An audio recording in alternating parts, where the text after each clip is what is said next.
अक्सर लोग गोल बनाते हैं बट उसे पूरा नहीं कर पाते हैं, क्योंकि वो जल्दबाजी में अपने गोल को बनाते हैं या फिर बिना सोचे समझे अपने गोल को सेट कर लेते हैं।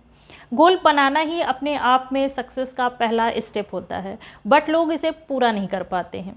कैसे गोल हम बनाएं जो कि इफ़ेक्टिव हो या जो हम पूरा कर सकें, इसी के बारे में बात करूंगी। Hello, my name is Preeti and welcome to my channel Jazba. तो चलिए स्टार्ट करते हैं और बात करते हैं। ज़्यादातर लोग ऐसे होते हैं जो कि ये समझ नहीं पाते हैं कि उनका गोल कैसा होना चाहिए, किस तरीके का गोल वो सेट करेंगे, वो समझ नहीं पाते हैं। वो अपने आसपास किसी को देखते हैं कि कोई आगे बढ़ रहा है, कोई ऐसा है जिसे सक्सेस मिली है, कोई कुछ कर रहा होता है, तो उसी को देख करके उसी से इंस्पायर हो करके वो भी अपने गोल को सेट कर लेते हैं और उसी को वो फॉलो करना स्टार्ट कर देते हैं।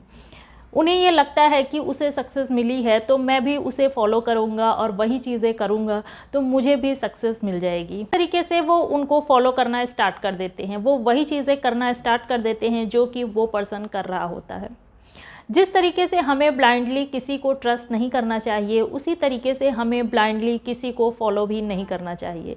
किसी को देख करके अपने एम को नहीं डिसाइड करना चाहिए, क्योंकि हर किसी की एबिलिटी अलग अलग है। मान लीजिए आपके आसपास कोई ऐसा है जो कि किसी चीज़ में कुछ अच्छा कर रहा है या कुछ वो आगे बढ़ रहा है, तो ऐसे में फिर आप उसको देख करके उसके हिसाब से अपने गोल को सेट मत करिए, क्योंकि उसकी एबिलिटी अलग है और आपकी एबिलिटी अलग है। हमारा गोल हमारी लाइफ गोल के ही रेलेवेंट होना चाहिए या फिर एक दूसरे गोल के रेलेवेंट होना ज़रूरी है, जो कि हमारी लाइफ ऑफ फिलॉसफी को कॉम्प्लीमेंट करे। ये इंटरडिपेंडेंट हो और इंटर रिलेटेड हो। मतलब ये है कि जिस चीज़ में आपको इंटरेस्ट हो, जिस चीज़ में आपकी एबिलिटी हो। जब एक गोल को आप पूरा कर लेते हैं तो दूसरे को पूरा करना इजी हो जाए।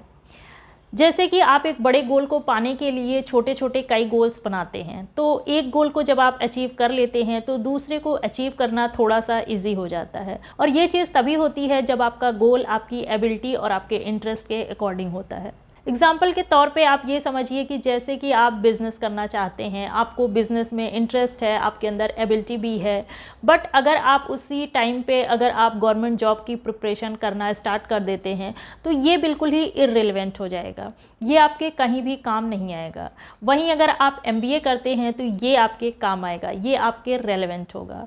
दूसरे एग्जाम्पल के तौर पे जैसे आप ये समझिए कि आप राइटर बनना चाहते हैं, बट आपने data scientist, MS excel, Tally ये सारी चीज़ें सीखना स्टार्ट कर दिया, तो ये बिल्कुल ही इररिलेवेंट होगा, ये आपके ज़्यादा काम नहीं आएगा।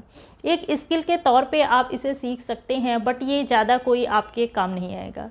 वहीं अगर आप डेस्कटॉप पब्लिकेशन, ट्रांसलेशन या फिर टाइपिंग स्किल सीखते हैं तो ये आपके काम आएगा, ये आपके रेलेवेंट होगा, ये आपकी एबिलिटी, आपके इंटरेस्ट और आपके काम के रेलेवेंट है। गोल को पूरा करने के लिए टाइम बाउंडेशन का होना भी ज़रूरी है। जब भी आप कोई गोल बनाएं तो उसकी डेडलाइन ज़रूर बनाएं। इससे आपको एक टाइम ड्यूरेशन या एक टाइम पीरियड मिलेगा जिसमें कि आपको अपने काम को पूरा करना होगा, और इससे आप अपने काम को कल के लिए भी नहीं टाल पाएंगे और आपका टाइम भी मेज़र होता रहेगा। आपके गोल का रियलिस्टिक होना भी ज़रूरी है, मतलब ऐसा गोल जिसे आप कर सकते हैं, जिसे करने की हिम्मत आपके अंदर है। आपको सिर्फ सोचते नहीं रहना है, आपको सिर्फ इमेजिन नहीं करना है, सिर्फ मन ही मन प्लान को नहीं बनाना है, आपको प्लान बनाना है और उस पर वर्क भी करना है। डिटर्मिन हो करके आपको अपने एक्शन प्लान को बनाना है और उसको तुरंत ही एक्शन में लाना है। जब आप तुरंत एक्शन में आते हैं तो फिर आपका जो प्लान है वो रियलिस्टिक कहलाता है।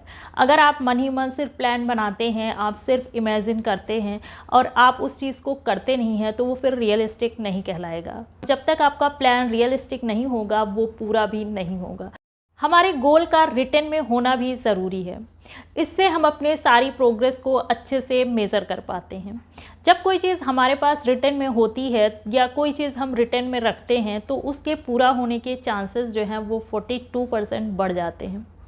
गोल रिलेटेड सारी स्ट्रेटजी को, सारे पहलू को हम अच्छे से स्टडी कर पाते हैं। फिर इससे हम डेली, वीकली, मंथली टारगेट को भी मेज़र कर पाते हैं। इससे फिर सही एनालिसिस भी पॉसिबल है। पर्सनल गोल को आप अपने किसी क्लोज्ड वन, किसी फैमिली मेम्बर, किसी फ्रेंड या किसी ऐसे से डिस्कस करिए जो कि आपको सही एडवाइस दे सके। जो कि आपको सही तरीके से गाइड कर सके, जिससे कि अगर उसमें कहीं भी कोई इम्प्रूवमेंट की ज़रूरत होगी तो वो भी रिव्यू हो जाएगा। और अगर आपका कोई कॉर्पोरेट गोल है तो उसको आप अपने टीम मेंबर के साथ डिस्कस करिए, या फिर जो आपको सही तरीके से गाइड कर सके उससे डिस्कस करिए। जब गोल के साथ हमारा एम्बिशन भी जुड़ा रहता है तो हमारा मोटिवेशन बढ़ जाता है। ऐसे में फिर प्रोग्रेस जो है वो तेज़ी से होने लगती है।